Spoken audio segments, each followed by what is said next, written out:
अस्पताल में जाता है, डॉक्टर जब तेरा इलाज करता है, तब तूने कभी डॉक्टर से पूछा डॉक्टर साहब तुम कौन से जान लगे हो?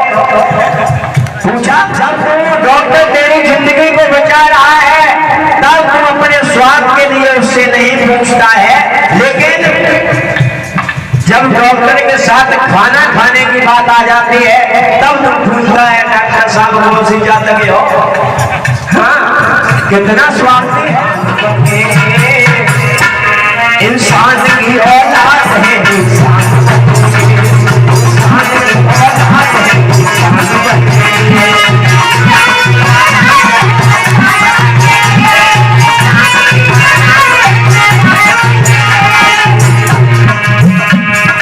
ना हमको हिंदू बनना है ना हमको मुसलमान बनना है, हमको बौद्ध भी नहीं बनना है। और अगर आप अब एक बात और आपको बताना चाहते हैं, अगर आप बौद्ध बनोगे तो आप क्या बनोगे? फिर भी आप इंसान बन जाओगे। इसलिए बौद्ध तो आप बन सकते हो, क्यों? क्योंकि भगवान बुद्ध के धर्म में जातिवाद नहीं है, समता की बात करता है। भगवान बुद्ध ही कहते हैं मानवता की बात करते हैं।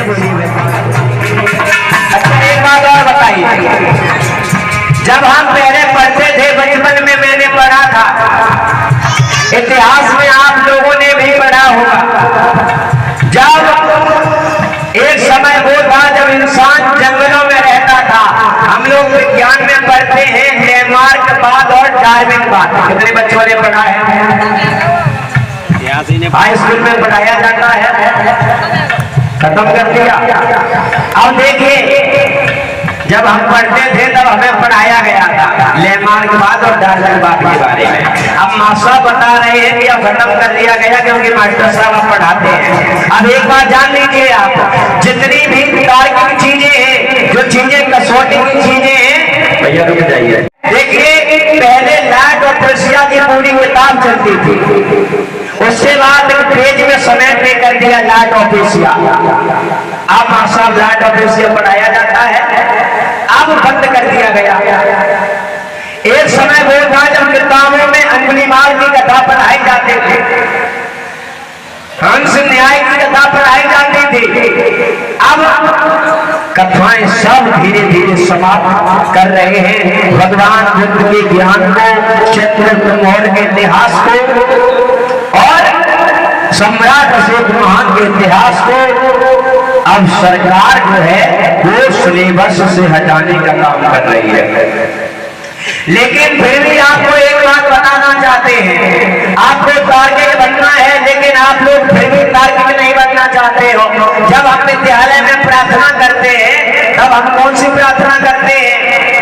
हम प्रार्थना करते हैं, वह शक्ति हमें तो दया करे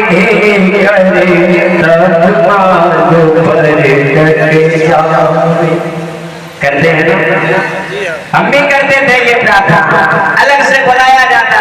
अब देखिए, जो लोग नहीं जानते हैं उन्हें बताना चाहते हैं, प्रार्थना में भी भगवान बुद्ध का नाम है मास्टर साहब।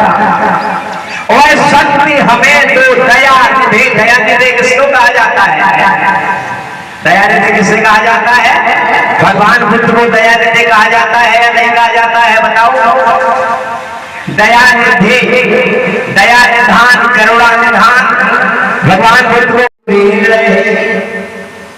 करते हो ना प्रार्थना? कितने बच्चों ने ये प्रार्थना की है? आंख खड़ा करें। हाँ, क्या कह रहे हो जब आप प्रार्थना करते हो? तब आप क्या कह रहे हो? छल दंभ दुवेश, हम दुवेश भी नहीं करेंगे।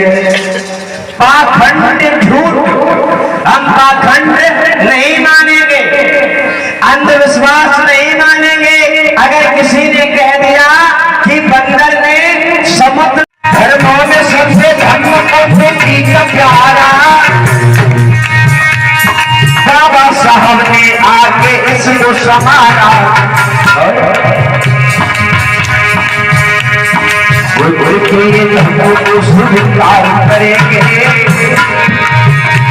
भगवान बुद्ध के धर्म को स्वीकार करेंगे। इंसान की औलाद है, इंसान की औलाद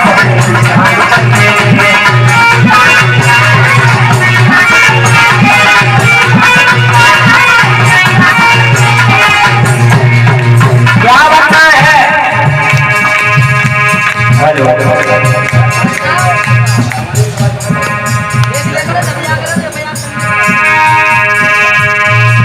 हिंदू बनेंगे न मुसलमान बनेंगे, इंसान की औलाद है इंसान बनेंगे, इंसान की औलाद है इंसान बनेंगे।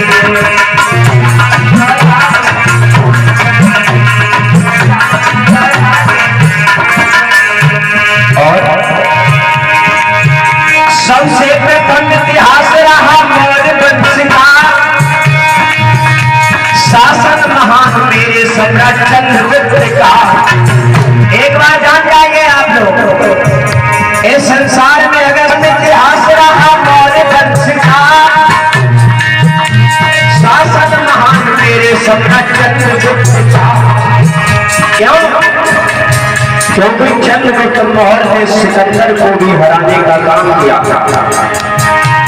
अकबर को जीजा बनाने वाले लोग मिल जाएंगे, लेकिन आपको पता है हमारे सम्राट चंद्रगुप्त मौर्य ने सिकंदर के सेनापति सेल्यूकस की पुत्री हेलेना के साथ विवाह किया। ठीक है ना? जब इस देश पर मौर्य वंशियों का शासन था, तब घरों में ताले नहीं लगाए जाते थे। आपको पता है आज जिसे हम लोग राजगद्दी बोलते हैं, चंद्रगुप्त मौर्य के समय में इसे क्या बोला जाता था? सिंहासन बोला जाता था। शेर ने भी चंद्रगुप्त मौर्य के कलमों को चाटा था। पढ़ के देख लीजिए, और जिसके पास में किताब नहीं होगा उसे ले जाए कमरे पे आकर के। हाँ, लेकिन फिर हमारी कहीं जाएगा। सबसे प्रथम इतिहास रहा मौर्य वंश का, शासन महान मेरे सम्राट चंद्रगुप्त का। सम्राट अशोक ने शासन को चलाया, शेर बकरी एक घाट पानी पिलाया। जब सम्राट चंद्रगुप्त मौर्य के बाद सम्राट अशोक का शासन था, तब ये पूरा भारत अध्यक्षमय था। पूरा भारत भगवान बुद्ध के विचारों को मानने वाला था।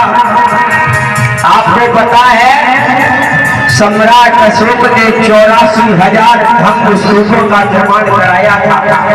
आप लोगों को आज दिन तक ये बात बताई जाती है कि मंदिर इसने तोड़ा, मस्जिद उसने तोड़ी, लेकिन ये बात आपको कभी भी नहीं बताई जाती है कि सम्राट अशोक के द्वारा बनवाए गए 84,000 धम्म स्तूपों को किसने नष्ट कर दिया? बताया जाता है? नहीं बताया जाता है।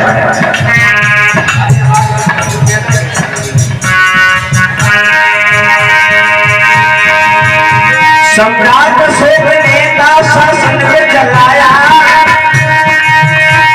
शेर बकरी एक घाट पानी पिलाया। और ऐसे बहादुर वीर की संतान बने।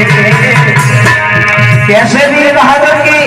सम्राट चंद्रगुप्त मौर्य के वंशज हो, आप ललित सिंह यादव के वंशज हो, आप बाबा साहब डॉक्टर भीमराव अम्बेडकर के वंशज हो, आप पाल समाज में जन्मे पेरियार रामास्वामी नागर के वंशज हो, आप धोनी समाज में जन्मे संत गाडगे के वंशज हो, तेली समाज में जन्मे छत्रपति साहू महाराज के वंशज हो।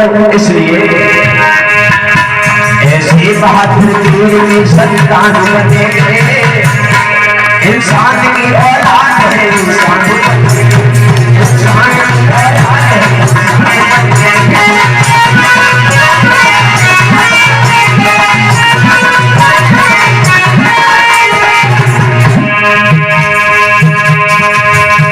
ऐसे बहादुर की संतान बने, इंसान की औलाद है इंसान बने, इंसान की औलाद है इंसान बने।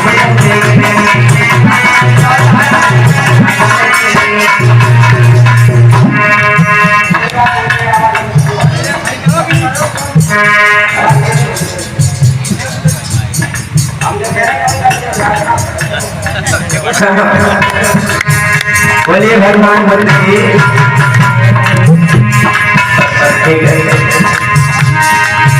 आपने देखा किसकी औलाद बनना है? इंसान बनेंगे। क्यों इंसान बनेंगे? 50-50 मुद्राएं श्री छोटीलाल साक्य श्री विजय पाल साक्य जारपुर आपने भिजवाए हैं। बहुत बहुत साधुवाद है, मंगल कामनाएं हैं।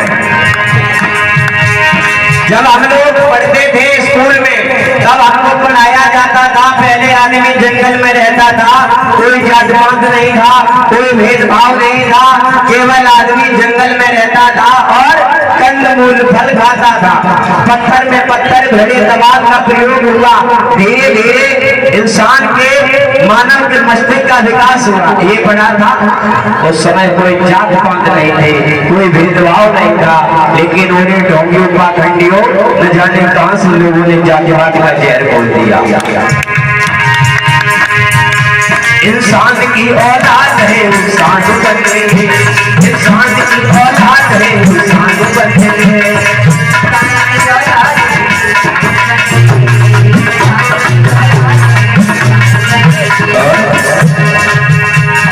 हिंदू बनेंगे न मुसलमान बनेंगे। कितने लोग ना हिंदू बनना चाहते हैं न मुसलमान बनना चाहते हैं? क्या बनना चाहते हो आप लोग? इंसान बनना चाहते हो। अगर कोई रोड में किसी का एक्सीडेंट हो गया तो क्या